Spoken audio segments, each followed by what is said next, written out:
let's get to the last discussion item of the night, which is an item that I asked to be placed on the agenda. And again, if there's any question about how things get on the agenda, we always work to, of course, accommodate members. I know I do. I know the city manager does. The mayor, under the city charter, does have the right unilaterally to place a measure on the ballot. So, don't have a lot of power, but this is one authority that I can exercise, and I use it in a sparing way. But when I think something is important and worthy of council discussion, I bring something forward, and that's exactly what I'm doing tonight. I'd ask you to indulge me for about 10 minutes. It shouldn't take longer than that, and then open a discussion. And let me say that I deliberately did not bring this to the city council for a vote tonight. I didn't even bring this to the Law and Ledge Committee, of course, which would have been the proper way to ask for a vote or to have this moved. I do intend to bring this to the Law and Legislation Committee, but I want to do this in a thoughtful way, in a way that engages you, in a way that engages the community and the various stakeholders, and to always, of course, act with urgency, which is what this whole issue is about.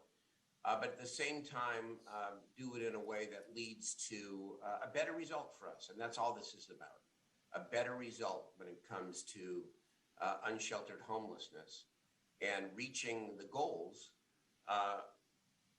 of what we all are working so hard to achieve faster and more successfully. So let me just give you the backdrop of what this is and try to answer your questions ahead of time, anticipating what I know some of the questions may be. First of all, let me just say this. The words of this ordinance and the words of any ordinance obviously are crucial and matter, and the details matter, and that's what a process, Law and Ledge, the city council, community outreach will be about. Beyond the actual words of the ordinance, our actions and our policies also send strong signals to both the public and the private sector. And what is the current signal that we are sending? Certainly one signal is that we are all working very hard and we're trying very hard. All of the members and all of the city staff. Howard Chan has taken this on with a vengeance, and his team has. And I'm deeply appreciative of that. And so when I speak about systemic failures, I'm not talking about individuals, because we're all part of this, including me. I'm talking about the systems and the laws and what inhibits progress. And so ask yourself this as we consider the questions laid before you tonight. Do you think we would have gotten as far as we have gotten on homelessness over the last 4 years without a strong push? Do you believe we will get to where we want to go without a further strong push, even stronger than our current push? Do you believe that the current laws and systems provide that push that is necessary to provide relief for people suffering on the streets and for our communities, your communities, which are suffering as well? What is the systems problem and the law problem to which I refer? In some ways, it's very simple. And homelessness is a complicated subject, and there are many causes. But this is the part that to me often gets ignored. When it comes to building housing, and I define housing in this ordinance as permanent housing with temporary shelter, including safe ground, as sometimes a necessary part of a pathway to permanent housing. Everything that government, whether it's city government, county government, state government, does around the building of housing and or shelter is voluntary and optional. There is nothing required, nothing. And I think we reap what we sow. I often say, name another area of major public concern where everything that we're asked to do is voluntary or optional. It's not optional to provide utilities. We just talked about that. It's not optional to provide a free public education for our kids and we build the schools. It's not optional to meet ever increasing percentages of renewable energy as a state mandate. Housing is like as close to a life necessity as there is. And yet our requirement, society's requirement, government's requirement to provide it to our people in some form is an option. But for your push, the city might not even be in this business, and where would we be? Now, I have great hope. We're working well with the county. We're developing these partnerships. We're going ahead with a number of projects, some big announcements, to come in the weeks ahead. The seeds are planted. But the law now and down the line still says you can go as fast as you want, you can go as slow as you want to implement, for example, the comprehensive siting plan, which you and I and we adopted at a 9-0 vote on August the 10th. And so I believe our city ought to lead with the right caveats and the right off-ramps, because after all, we are just one city. We're not the state, and we don't have all the money, and I'm going to address that in a moment. But I believe that the public policy of our city should be clear, and that the law should say that everybody lives indoors, because that's what's safe, healthy, and dignified. And that is not our policy. It is not our policy. We accommodate this. We're frustrated by it. We allow it. We are trying, but our public policy is not driving that change. It's your, including our staff's extraordinary efforts to try to make things happen. And where where the law requires you to do something, the systems adapt over time, and we make greater progress. And so what I say in this ordinance, I'm not going to read it all, obviously, I'm just going to highlight it, is that it shall be the public policy of the City of Sacramento that everyone lives indoors. This ordinance establishes that it is the government's obligation to provide housing for every Sacramento resident who was once unhoused here and is now unsheltered. It will also establish that it is the obligation of those who are unsheltered to come indoors when they are offered several safe and dignified alternatives. The vast majority of people will say yes. The ordinance continues with findings, including the very crucial finding for those who believe that this is not a housing problem, but it's a mental health and substance abuse problem. And of course, it is both. It's never one or the other. The city cannot mandate treatment. The city does not provide treatment. Housing or shelter, but housing is the best proxy we have to give people living with these chronic health conditions the best chance to get better.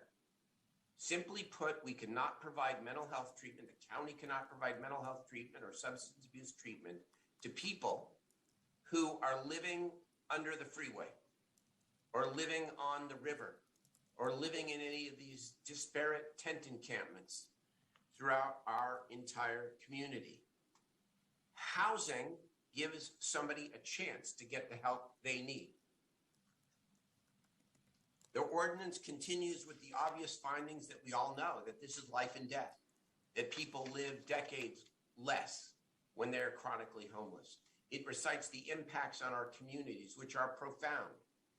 This is what you and we are living with, and we're desperate to do better and to provide relief to not only the people suffering, but to all of our constituents. We did pass the comprehensive siting plan, which arguably committed us to providing over 5,000 beds, roofs, and spaces. We did not define a timeline. And frankly, there hasn't been a timeline that has been articulated that we can get our arms around. This would provide the beginnings of a timeline. Let me go to the ordinance itself.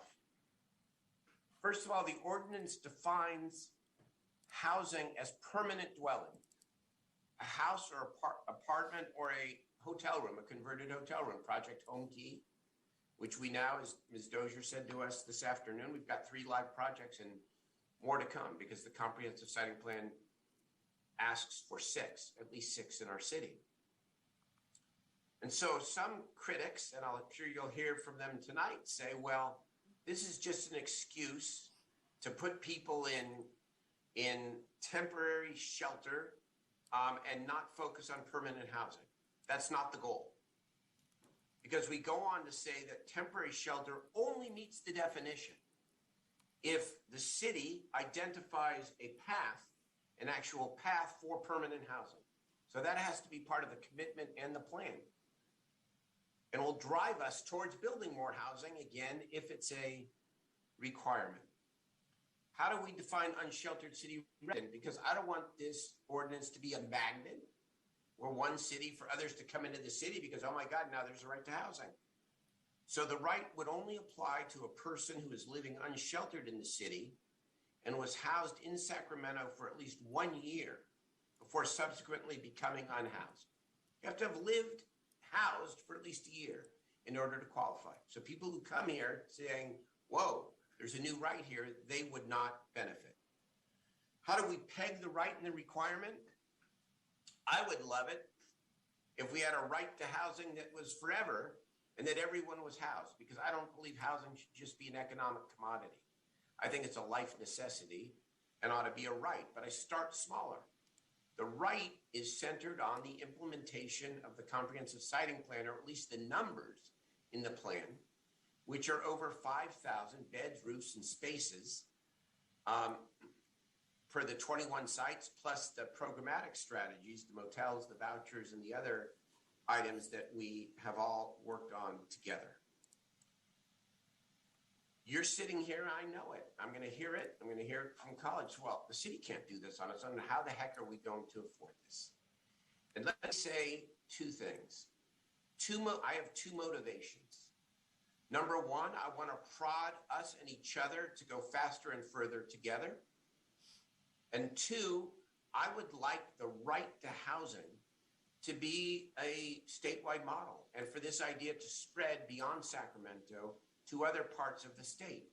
Because I believe that in every city and in our state, we're going to make great progress with the unprecedented financial investments that the governor and the legislature have provided. But we're only going to go so far unless we are driven by law to do even better than we are currently doing. But recognizing we're one city, I wrote a big out here. And this is the out.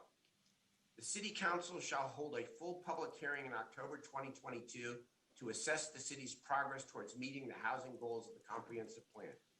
If the council concludes that the city and its jurisdictional partners have made substantial progress in meeting the intent and numerical housing goals of the comprehensive siting plan, the council shall consider voting to continue the effective date of this ordinance beyond January 1, 2023.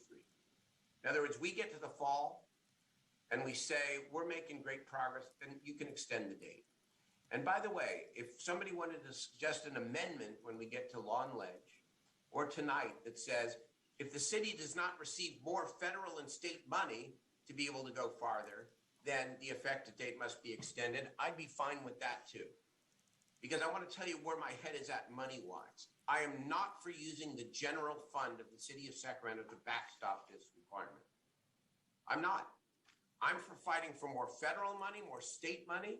I'm for building up our housing trust fund through our general fund. But I'm not for the general fund backstopping this, because that would be unfair. And it would crowd out youth and all the other things that we are doing in our city. But that's a big off-ramp, but still provides the motivation and the prod and the legal prod to move forward with greater urgency. How would this actually work? Very simply, after January 1, 2023, or whenever the effective date would be, an individual is unhoused who meets the criteria, had been housed in the city for at least a year, could file a claim with the city or its designee. The city would have 10 days to say, yes, you qualify. We're going to find you a home and or a temporary place to live with a plan to find you a home. Or we're going to say, no, you don't qualify. The individual, if they're turned down, could go to Superior Court in Sacramento and seek a court order saying, court would not be able to award damages, none of that. Simply say, city, you must find a place for this individual to live. Simple process, bare litigation, but right to the point, specific performance. How is the person who's otherwise qualified? Then we get to it's all controversial, the second part of it, the obligation to accept shelter and housing. I understand the fear, maybe of some advocates, maybe of some members, that really this is just a hidden way to deal with the tent encampment issue and to clean up the city. Okay, I wrote this. I have a pretty long track record of leading from the heart, the Voluntary Mental Health Services Act, the Comprehensive Siting Plan, all the work we are doing together. My motive is not to make life harder for people. It's to get people indoors. Because I think living outdoors in these tent encampments is horrible. Think about women who are exploited, who are victimized, sexual assault. You think about the drugs. You think about the living condition.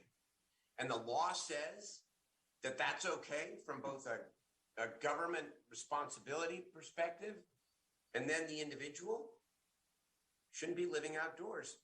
But I recognize this is controversial, but the city, to some of my colleagues, I know Councilmember Harris, I wasn't on last week, but talked about wanting to have a council discussion on enforcement policies. We have no clarity currently on Martin v. Boise. I don't care what anyone says. The city attorney's done a great job. The FAQs are out there. I'm sorry. Everybody has a different interpretation of what we can and can't do. And this ordinance, which includes an obligation for people to accept the housing, I think provides reasonable and smart guidance on that question. And here's what it says. That if the city offers somebody two real options, because I hear, some people are ready for permanent housing. Some people can't live in congregate shelter. Some people aren't ready to go indoors, period, which is why Councilmember Valenzuela's, effort and leadership establishing safe ground is so important, right? Because we have to continue to maintain that option. That we have to offer people multiple alternatives with a multidisciplinary approach with a trauma-informed approach to help navigate people off the streets. And if they don't accept it after work and months, and Bridget Dean in the lead, the ordinance says no police, DCR only, and the philosophy and teams that Bridget is setting up. If the person refuses after a long period of time, and maybe we need to define it in the ordinance, then the simple remedy is not criminalization, it's not civil penalties, it's none of that. It's simply to say you can't camp where you are currently camping. You can't do it because we have to have the ability to have a cleaner and safer city as well. But that obligation only kicks in if we have created the capacity through the right to be able to offer people at least two alternatives. And we can do it as a city, and we can do it geographically, as the ordinance suggests. And then finally, I write that when we build these facilities, whatever they are, we ought to give the city manager the right to set up a no camping zone around the homeless facilities. You see what's happening with I think that internally the safe ground at 6th and W and X has been a big success. But there isn't enough of it around the city. And you see what's happening around it. It's a problem. So we want to make sure that we have, quote, good neighbor policies with everything we do. That is the ordinance. And I want to conclude again with the essence and the motivation for this.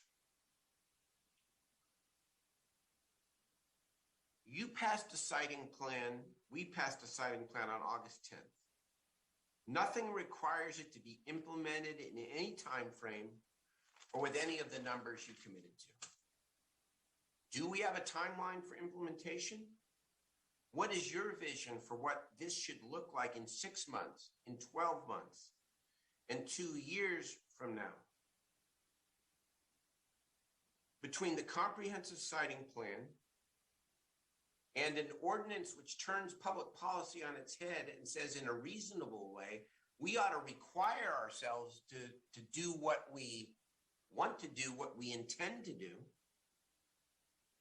I believe we have the best chance to have our city genuinely commit to a path that gives us the best chance to actually move the needle. Because that's what we want. And that's what the community is demanding. And I think and it's not just our city, I've suggested this statewide, as you know, but we have to start somewhere with the appropriate off-ramps and protections because we're just one city. But more money, good intentions, humanitarian impulses are not enough. They must be matched with a public policy that requires we do what we all know is necessary.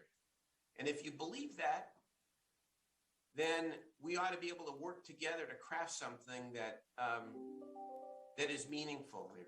And if you have another idea about how we can achieve greater progress, then of course, you know you've got a welcome ear in me as you put your idea or ideas forward. So thank you for the opportunity to explain to you why I'm taking up your time and the community's time in trying to drive harder because, like you, I want to move the needle here. And I don't think we're moving the needle fast enough.